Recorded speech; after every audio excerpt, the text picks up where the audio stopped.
Assalamualaikum warahmatullahi wabarakatuh. Hello everyone. In this opportunity, we will discuss the topic of translation of foreign currency financial statement, Chapter 8.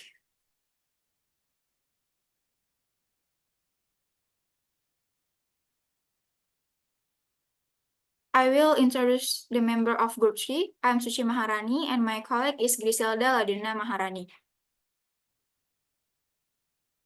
To save time, let's get straight to the point. The first is the conceptual issue. In translating foreign currency financial statement into the parent company reporting currency, two questions must be addressed. One, what is the appropriate exchange rate to translate each financial statement item? Two, how should the translation adjustment that inherently arise from the translation process be reflected in the consolidated financial statement? This is an example of understanding conceptual issue. Company overview. ParentCo, a US-based company, establishes a wholly owned subsidiary Foreign Co in foreign country. ParentCo invests $600 in Foreign Co on January 1 with an exchange rate of $1 per FC, foreign currency. Foreign Co borrows 400 FC from local banks on January 2 and purchased inventory costing 900 FC, maintaining 100 FC in cash. Consolidated balance sheet at equation. LFC balance on Foreign Co balance sheet are translated at the exchange rate of $1 per FC. The translated balance sheet reflects equal amounts of total asset and total liabilities and equity. The next is the balance sheet. Fluctuating exchange rates impact asset and liabilities translated at current rates, leading to translation adjustment. Historical translation maintains stable value. This difference in exposure is known as balance sheet exposure, contrasting with translation exposure. Translation adjustment don't directly affect cash flow. They report differently in consolidated financial as gain or loss, effective income, or as direct adjustment to equity. As we can see, a balance sheet exposure, foreign currency, FC, appreciate and depreciates. Net asset, appreciate is positive translation adjustment, depreciate is negative translation adjustment. Net liability, appreciate is negative translation adjustment, depreciate is positive translation adjustment. The second subbab is translation methods. One, current or non-current method. The current or non-current method entails translating current asset and liabilities at the current exchange rate, while non-current asset, non-current liabilities, and stockholders' equity accounts are translated at historical exchange rates. This method lacks a theoretical basis and has fallen out of favor. It has deemed unacceptable in the United States since 1975, is not permitted under international financial reporting standard, and is rarely utilized in other countries. 2. Monetary or non-monetary method. Hepworth introduced the monetary or non-monetary method in 1956 to replace the current or non-current method. Here, monetary assets and liabilities are translated at current rates, while non-monetary items are translated at historical rates. This method establishes foreign exchange rates on cash, receivable, and payables, treating them as if they were part of the parent company balance sheet. The next is temporal method. The temporal method of translation aims to reflect foreign currency financial statement as if the foreign subsidiary had operated in the parent currency. Assets and liabilities are translated based on their original valuation method, historical cost, or current value. Under this method, current or future value are translated at current exchange rate, while historical costs are translated at historical rates. Income statement items are translated at the rates when revenue or expense occur. Unlike foreign exchange gain or loss on transaction, a translation adjustment may not necessarily result in cash flow or outflow unless the foreign subsidiary collects receivable in its currency or the part sends currency to settle liabilities. Next, current rate method. The fundamental concept underlying the current rate method is that a firm's entire investment and foreign operation is exposed to foreign exchange risk, and translation of the foreign operation financial statement should reflect this risk. To measure the net investment exposure to foreign exchange risk, all assets and liabilities of the foreign operation are translated using the current exchange rate. Equity accounts are translated at historical exchange rate. The balance sheet exposure measured by the current rate method is equal to the foreign operation net asset of position, total asset minus total liabilities. And the next is translation of retained earnings. Stockholders' equity items are translated at historical exchange rates under both the temporal and current rate methods. This creates somewhat of problem in translating retained earnings, which is a composite of many previous transaction, revenue, expense, gain, loss, and declared dividend occurring over the life of the company. And the last is complicating aspect of the temporal method. There are calculation of cost of goods sold, COGS, application of the lower of cost and market rule, and fixed asset depreciation and accumulated depreciation. Under the current rate method, cost of goods sold, COGS in foreign currency, FC, is simply translated into the foreign currency, PC, using the average for the period exchange rate. The next subbab is disposition of translation adjustment. Translation gain or loss in net income. Under this approach, translation adjustment are treated like gains or loss from foreign currency transaction recognized in income during the period of exchange rate fluctuation. However, two conceptual issues arise. These gains or loss are unrealized, lacking cash flow impact, and might not align with economic reality. For instance, a currency depreciation benefiting export sale could still result in a translation loss due to chosen method. Cumulative translation adjustment in stockholders' equity, other comprehensive income. The alternative to reporting the adjustment as gain or loss in net income is to include in stockholders' equity as a component of other comprehensive income. In effect, this treatment diverts the gain or loss in stockholders' equity until it is realized in some way. As a balance sheet account, other comprehensive income is not closed at the end of the accounting period and will fluctuate in amount over time. USJAAP. Before 1975, US like standardized rules of foreign currency translation, causing inconsistency across companies. To address this, FASB issued SVAS 8, mandating the temporal method and reporting translation gain or loss in income. However, a US multinational opposed this, leading to development of SFAS 52 in 1981. It revamped USJP on foreign currency translation and was later included in FASB ASC 830 in 2009. Among other things, regulates about FASB ASC 830, functional currency, and highly inflammatory economies. The next is International Financial Reporting Standard. IAS 21 guides foreign currency financial statement translation. It adopts the functional currency approach, defining it as the currency of the subsidiary primary economic environment. Factors determine functional currency differing from USGAP. Translation method depends on functional currency, current rate for different currencies with adjustment in stockholders' equity, temporal method for some currency with adjustment in income. Similar requirement exists in USGAAP. For subsidiaries in hyperinflationary economies, IAS 21 mandates restating financial for inflation before translation, unlike USGAP temporal method. IAS 29 applies, suggesting a 3-year inflation rate exceeding 100% as evidence of hyperinflation.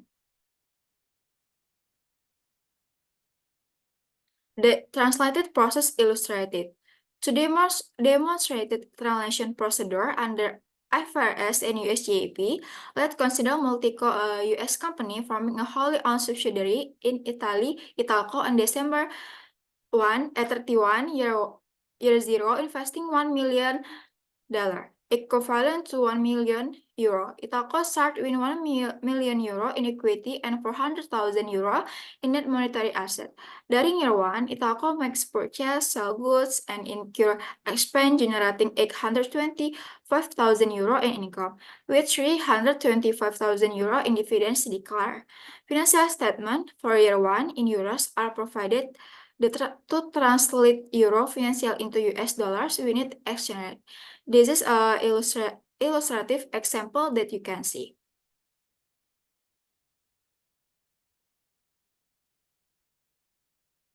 Okay, thank you. The next material will be explained by my colleague, Griselda. Time is yours.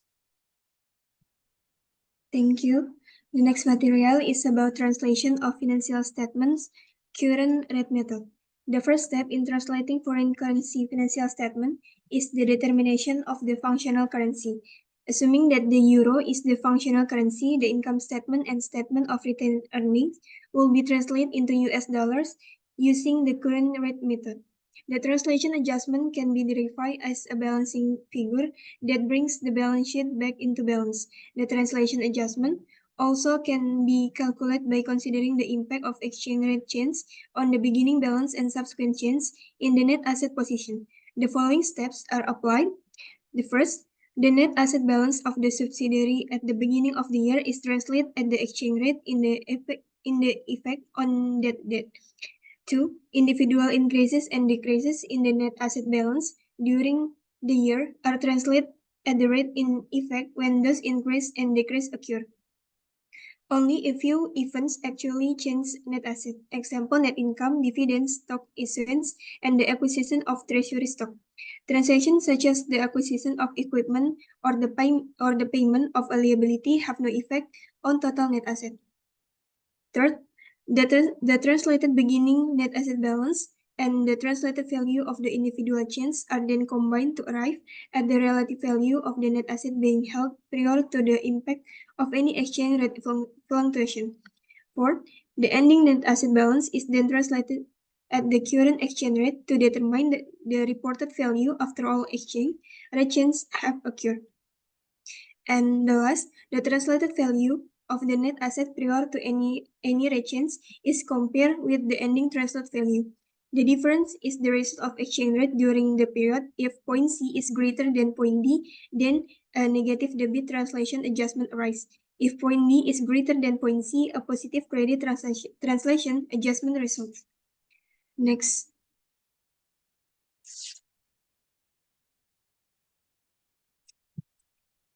Remeasurement of financial statement temporal method. The remeasurement of Italco income statement and statement of retained earnings is demonstrated here. Revenue and expense incur evenly throughout the year. Sales, selling, and administrative expense, interest expense, and income tax are remeasured at the average exchange rate. Expense related to asset remeasured at historical exchange rates.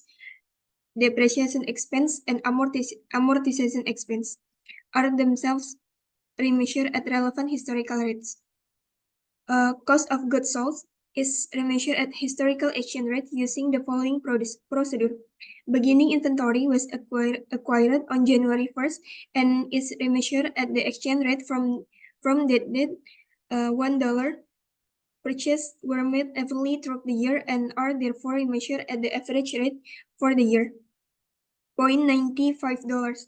Ending inventory at FIFO cost was purchased evenly throughout the month of December, and the average exchange rate for that month, $0.91, is used to remeasure that component of cost of goods sold. The ending balance in retained earnings on the balance sheet and in the statement of retained earnings must reconcile with one another, given that dividends are remeasured into a US dollar equivalent of $299,000, and the ending balance in retained earnings on the balance sheet is $507,600. Net income must be $806,600. In order for the amount of income reported in the statement of retained earnings and in the income statement to reconcile with one another, a remeasurement gain of $91,230 50 is required in the calculation of income. Without this remeasurement gain, the income statement of return earning and balance sheet will not be consistent with one another. Next slide.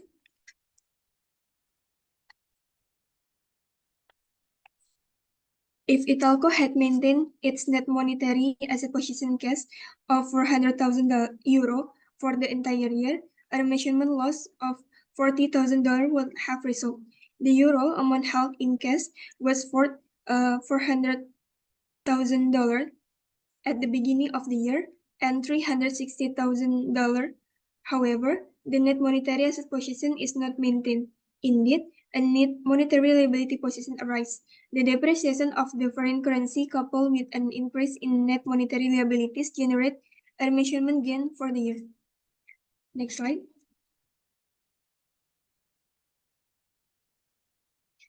Comparison of the result from applying the two different methods. First method is underlying valuation method. Using the temporal method, Italco property and equipment was remeasured as follows. By multiplying the historical cost in euros by the historical exchange rate, $1,960,000 represent the US dollar equivalent historical cost of this asset. It is the amount of US dollar that the parent company would have had to pay acquire asset having a cost of 2 million euro when the exchange rate was 0.98 per euro. Property and equipment was translated under the current rate method as follows. The $1,800,000 amount is not readily interpretable. It doesn't represent the US dollar equivalent historical cost of the asset. That amount of $1,960,000. It also doesn't represent the US dollar equivalent current cost of the asset because 2 million euro is not the current cost of the asset in Italy. The $1,800,000 amount is simply the product of multiplying two numbers together. Next slide. Second method is underlying relationship. The following table reports of the value for selected financial ratios calculated from the original foreign currency financial statement and from the US dollar translated statement using the two different translation methods. The temporal method distorts all of the ratio as measured in the foreign currency. The subsidiary appears to be more liquid, less highly leveraged, and less profitable than it does in euro terms. The current rate method maintains the first three ratios, but return on equity is distorted. This distortion occurs because income was translated at the average for the period exchange rate, whereas total equity was translated at the current exchange rate. In fact, any ratio that combines balance sheet and income statement figures, such as turnover ratio, will be distorted because of the use of the average rate for income and the current rate for assets and liabilities. Conceptually, when the current rate method is employed, income statement items can be translated either at exchange rate in effect when sales are made and expenses are incurred, or at the current exchange rate at the balance sheet date. Next slide.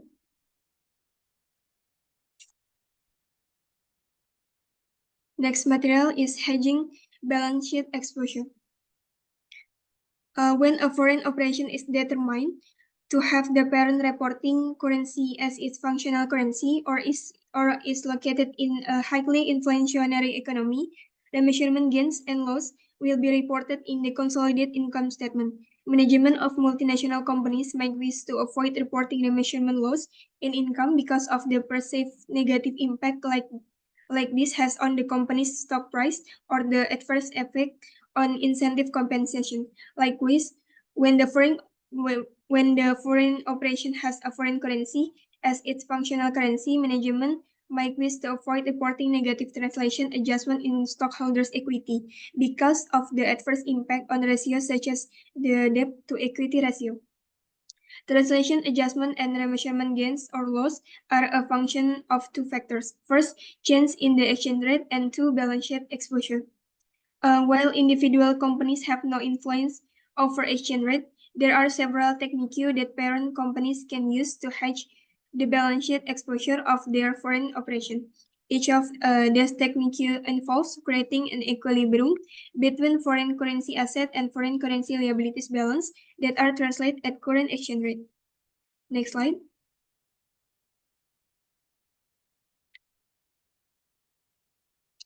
The last is disclosure related to translation.